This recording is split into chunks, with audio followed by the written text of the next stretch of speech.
Hello भाई, स्वागत है फिर से आपका हमारे नए वीडियो में उदयपुर व्लॉग में। और हम आज दिखाएंगे आपको उदयपुर पैलेस का एक नया पार्ट, जहां से हम बहुत सारे महलों का दर्शन करेंगे। सो गाइस, तो अब हम इस पैलेस की चौथी मंजिल पर आ गए हैं, जहां पर बड़े बड़े पेड़ लगे हुए हैं, जहां पर थोड़ी सी भी मिट्टी नहीं डाली जा गई है। सिटी पैलेस की चौथी मंजिल से आप यहाँ का व्यू देख सकते हो, जहाँ पर दो हाथी लड़ते हुए और यहाँ का युद्ध का वर्णन दिखाया जाता है। यह रास्ता आप देख रहे हो, यह इतना सकरा इसलिए बनाया गया था ताकि दुश्मन अगर इस महल में घुसने की कोशिश करे तो एक बार में एक से ज़्यादा आदमी यहाँ ना चल पाए। यह जो सामने आप दरवाज़ा देख रहे हो, तो यहाँ पर एक महल गुप्त रास्ता हुआ करता था। यहाँ पर इस तरह के और भी दरवाजे हैं। अब जो आप कमरा देखने वाले हैं, इससे खूबसूरत कमरा पूरे सिटी पैलेस में कहीं नहीं है। कमरे का नाम है कांच की बुर्ज, इसको शीश महल भी कहा जाता है। इस कमरे का निर्माण महाराणा कर्ण सिंह जी ने करवाया था। यह जो पूरा कमरा आप देखेंगे, यह कांच का बना हुआ है, यानी कि इसकी दीवारें, इसकी छत और फर्श तीनों ही कांच के बने हुए हैं। इसे दरवाजे जो आप देखेंगे, यह हाथी दांत से बने हुए हैं। पर आपको तरह तरह की तस्वीरें देखने को मिलेगी, जिनमें आपको नृत्य करती हुई महिलाएं दिखाई देगी, पूजा पाठ करते हुए राजा रानी, और यहाँ पर तरह तरह की तस्वीरें बनी हुई है। यह वाला कमरा आप देख रहे हैं, यह दरअसल लाइब्रेरी है, जिसका निर्माण 10 फरवरी 1875 को महाराणा सज्जन सिंह ने करवाया था। यह जो आप कमरा देख रहे हैं, यह है मदन विलास। इस कक्ष को महाराणा भीम सिंह ने 18वीं शताब्दी में बनवाया था। इसको उन्होंने British military officer colonel James Tod को समर्पित किया था। यह देखिए, उस जमाने में हाथी दांत के बने हुए दरवाजे हुआ करते थे, यानी कि आइवरी डोर, जो काफ़ी ज़्यादा महंगा हुआ करता था। तो अब हम सिटी पैलेस के टॉप फ्लोर पर आ गए हैं, यानी कि 5th फ्लोर पर, जिसकी ऊंचाई 105 फीट है। यहाँ नीचे आपको एक चौक नज़र आ रहा है, इसको बोला जाता है दीवाने आम, यानी कि वो जगह जहाँ पर राजा आम लोगों की समस्याएं सुनने के लिए यहाँ आया करते थे। ये है मोती महल। इसका निर्माण महाराणा कर्ण सिंह जी ने 1620 में करवाया था।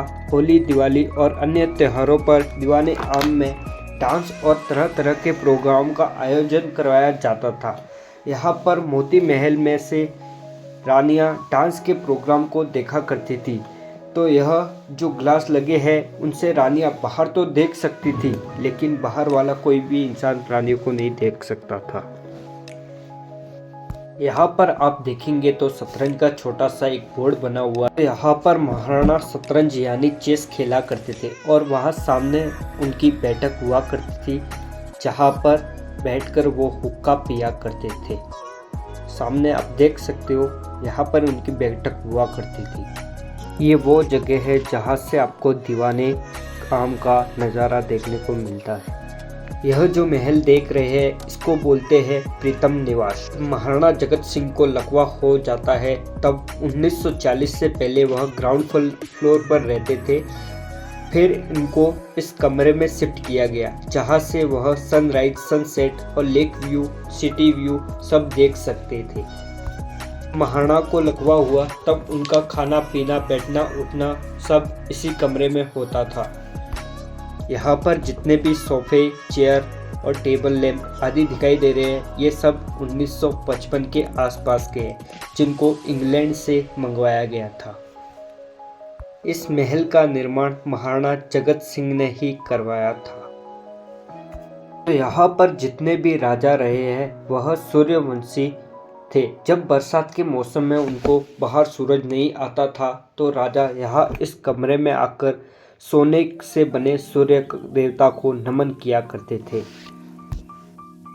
तो अब हम यहाँ नीचे दीवाने खास में आ गए हैं। यहाँ पर राजा अपने मंत्रियों के साथ तो मीटिंग किया ही करते थे, और साथ ही साथ यहाँ पर दीवाने आम की तरह ही त्योहारों पर नाच गाने के प्रोग्राम हुआ करते थे। सामने जो आपको खिड़कियां नजर आ रही है, वहां से राजा और रानियां जो भी यहाँ प्रोग्राम होता था उन्हें देखा करते। हाँ, और इन खिड़कियों से रानियां तो नीचे का सारा प्रोग्राम देख सकती थी, लेकिन नीचे वाला कोई भी शख्स ऊपर रानियों को नहीं देख सकता था।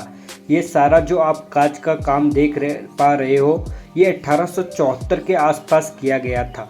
अभी हम जिस जगह पर खड़े हैं इसको बोला जाता है मोर चौक। इस जगह का निर्माण महाराणा कर्ण सिंह जी ने 17वीं शताब्दी में करवाया था। और यह जो आप कमरा देख रहे हो इसे बोला जाता है माणक महल।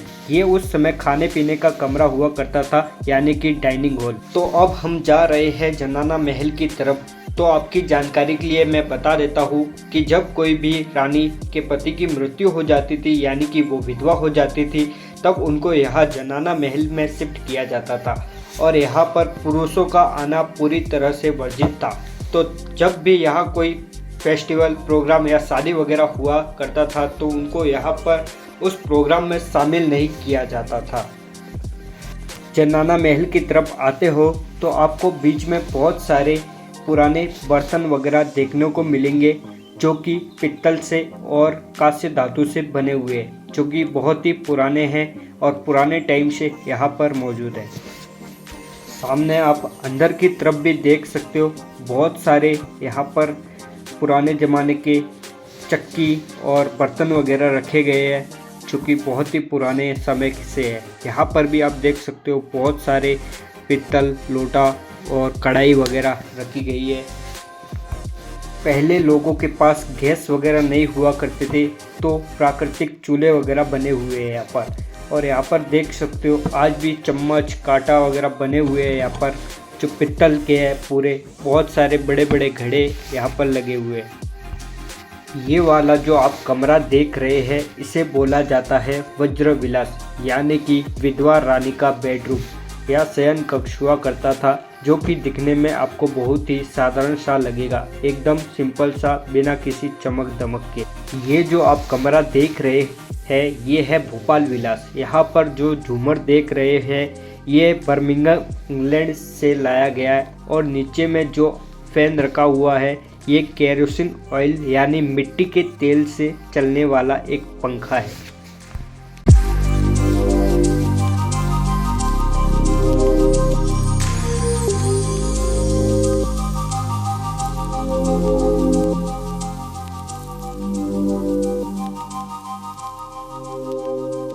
यहाँ पर इसी कमरे में रानियों के कपड़े वगैरह रखे करते थे। इन्हीं पेटियों में वो रानियाँ कपड़े रखा करती थी। यहीं पर इन रानियों को सजाया धजाया जाता था, इनको यहाँ पर तैयार किया जाता था और यहीं पर इसी रूम में इनको नहलाया धुलाया जाता था। तो यहाँ पर जो आपको मूर्तियाँ दिखाई दे रही है ये दुश्मनों द्वारा क्षतिग्रस्त की गई मूर्तियाँ है। वैसे तो यहाँ पर इस पैलेस में कभी भी कोई हमला नहीं हुआ है, तो भी ये सारी मूर्तियाँ जो आपको दिखाई दे रही है ये आसपास के किलों की है।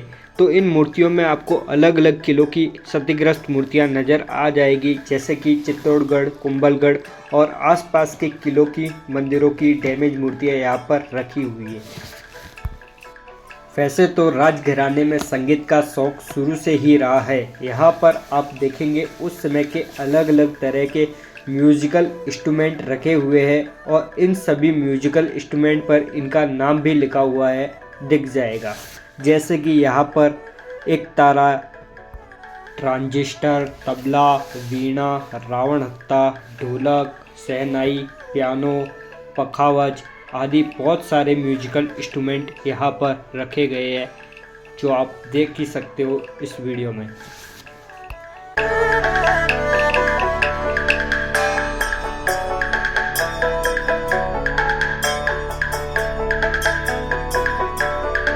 यहाँ पर आप देख सकते हो, यहाँ पर पुराने समय की डोलियाँ रखी गई है, जिसमें रानियों को कहीं पर भी दूर कहीं घूमने जाना होता था तो दो लोग इन डोलियों को उठाकर चलते थे।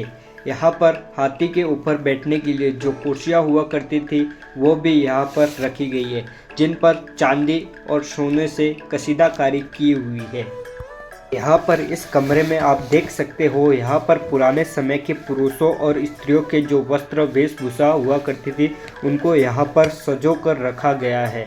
यहाँ पर आपको सूती वस्त्र और गहने देखने को मिलेंगे।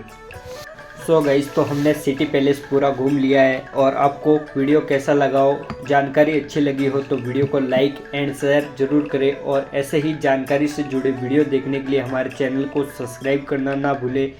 Thanks for watching. जय हिंद, जय भारत, जय मेवा।